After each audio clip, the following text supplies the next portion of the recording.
Halo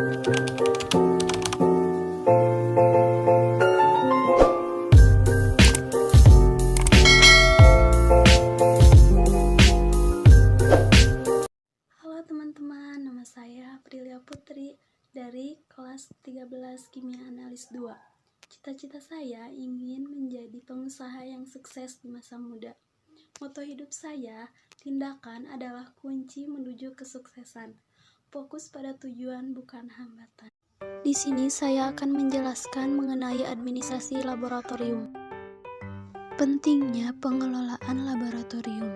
Pengelolaan laboratorium adalah proses pendayagunaan sumber daya secara efektif dan efisiensi untuk mencapai suatu sasaran yang diharapkan secara optimal dengan memperhatikan keberlanjutan fungsi sumber daya. Laboratorium harus dikelola dengan baik untuk menjaga terjadinya berbagai kemungkinan kecelakaan akibat kerja. Berbagai potensi berbahaya yang ada di laboratorium kimia diantaranya adalah adanya bahaya bahan kimia yang mudah meledak atau terbakar. Pengertian: administrasi adalah rangkaian kegiatan bersama sekelompok manusia secara sistematis untuk menjalankan roda suatu usaha atau organisasi yang didasarkan suatu tujuan tertentu yang telah ditetapkan. Laboratorium adalah suatu ruangan atau kamar tempat kegiatan praktikum atau penelitian yang ditunjang oleh adanya seperangkat alat-alat laboratorium serta ditunjang oleh adanya laboratorium infrastruktur yang lengkap. Tujuan administrasi laboratorium: 1. Memperoleh informasi tentang keadaan laboratorium dengan cepat dan mudah. Nah, jadi melalui administrasi ini, kita bisa melihat bagaimana keadaan dari lab tersebut, apakah semua barang dalam kondisi baik, apakah barangnya lengkap, apakah yang kita butuhkan ada di sana. Jadi hanya dengan melihat catatan tersebut, kita bisa mengetahui keadaan dari lab tersebut. Kedua, pendataan semua peralatan yang ada di laboratorium secara rinci dan teratur. Jadi, fungsi dari lab administrasi ini adalah untuk melakukan pendataan atau pendataan setiap peralatan yang ada. 3. Sebagai pusat informasi tentang keberadaan suatu alat laboratorium di suatu laboratorium tertentu, sehingga orang-orang yang akan memakainya atau menggunakannya bisa mengetahui letak dari peralatan tersebut. 4. Perencanaan dan pengembangan laboratorium secara berlanjut di masa yang akan datang. Jadi, melalui administrasi ini kita dapat membuat perencanaan ataupun pengembangan mengenai hal apa saja yang dilakukan terhadap lab tersebut, ataupun alat apa saja yang akan ditambah dan dikurangi. 5. Membina kegiatan laboratorium yang lebih baik dan teratur agar penggunaan laboratorium dapat dioptimalisasi. 6. Mengatur tata cara pemesanan alat. Sistem administrasi laboratorium. Administrasi merupakan suatu proses pencatatan atau inventarisasi dan aktivitas laboratorium. Supaya semua fasilitas dan aktivitas laboratorium dapat terorganisir dengan sistematis, komponen laboratorium yang perlu dilakukan administrasi meliputi: 1. Bangunan atau ruangan laboratorium. 2. Fasilitas umum laboratorium. 3. Peralatan dan bahan. 4. Ketenagaan laboratorium. 5. Kegiatan laboratorium. Jenis-jenis pengadministrasian. 1. Pengadministrasian bangunan atau ruangan. 2. Pengadministrasian fasilitas umum. 3. Pengadministrasian alat. Dan yang terakhir, pengadministrasian bahan. Pengadministrasian bangunan dan ruangan. Ruangan-ruangan yang hendaknya diadministrasikan diantaranya adalah: 1. Ruangan praktikum. 2. Ruangan persiapan. 3. Ruangan alat atau gudang alat. 4. Ruangan zat atau gudang zat. 5. Ruangan timbang. 6. Ruangan instrumen. Nah, di samping terdapat tabel data ruangan laboratorium. Pengadministrasian fasilitas umum laboratorium. Fasilitas umum laboratorium adalah barang-barang yang merupakan perlengkapan laboratorium. Untuk mengadministrasikannya digunakan 4 macam format, yaitu format B1, B3, dan B4.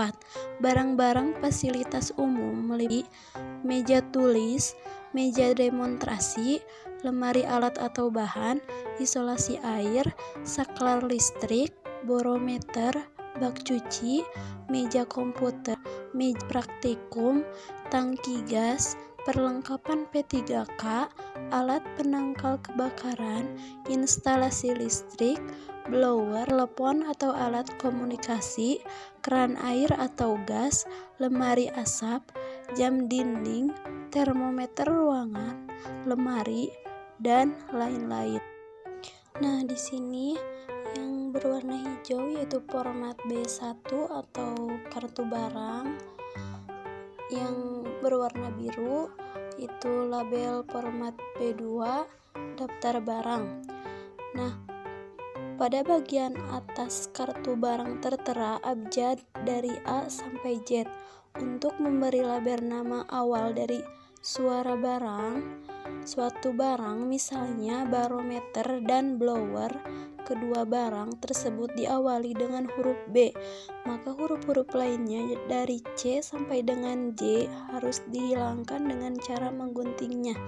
Secara alfabetis, urutan kata barometer atau BA lebih dahulu dari kata blower atau BL, maka barometer bernomor B1 dan blower bernomor B2. Nama barang diisi dengan nama yang lazim digunakan, misalnya barometer. Golongan barang dimaksudkan apakah barang tersebut termasuk perkakas, barang optik, barang elektronik, perabot, dan sebagainya. Kode barang disesuaikan dengan kode yang diberikan oleh pabrik atau buku katalog. Nomor induk adalah nomor pada buku induk atau daftar barang.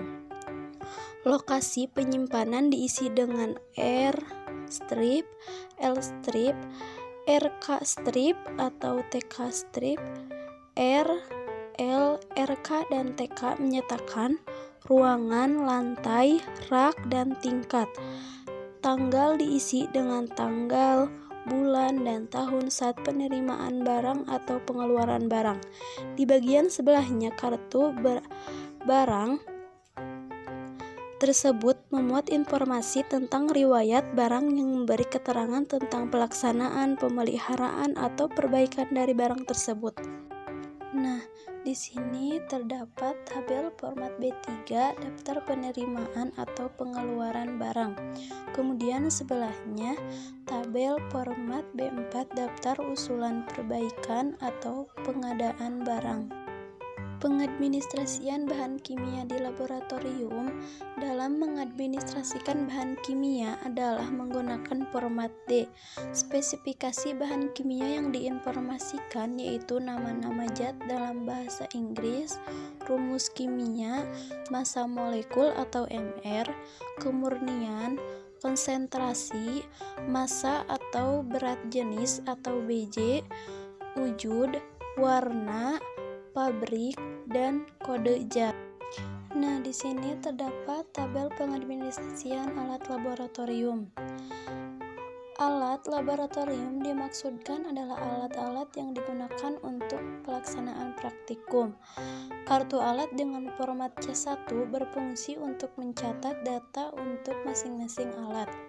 Informasi yang harus dicantumkan dalam kartu alat yaitu nomor kartu, golongan alat, nomor induk, spesifikasi atau nama alat, merek, ukuran, pabrik, kode alat, lokasi penyimpanan, tanggal masuk dan dikeluarkan, dan jumlah alat yang tersedia. Khusus untuk alat-alat canggih dan alat keperangkatan harus dibuatkan secara tersendiri karena spesifikasi lebih banyak. Di sini terdapat tabel format D1, pengadministrasian bahan kimia di laboratorium, dan juga tabel format D2, pengadministrasian bahan kimia di laboratorium. Pengelolaan laboratorium PKL. Pengalaman mengenai pengelolaan laboratorium yang sudah saya pelajari di tempat PKL saya yaitu DLH Dinas Lingkungan Hidup Kabupaten Garut, yaitu tentang membereskan alat-alat seperti mencuci alat, kemudian menata alat sesuai tempat dan ukurannya, menyimpan bahan sesuai jenisnya, dan membuang limbah ke tempat yang disediakan khusus. Terima kasih, cukup sekian dari saya. Mohon maaf apabila ada kesalahan dalam berbicara maupun dalam tulisan. Bye.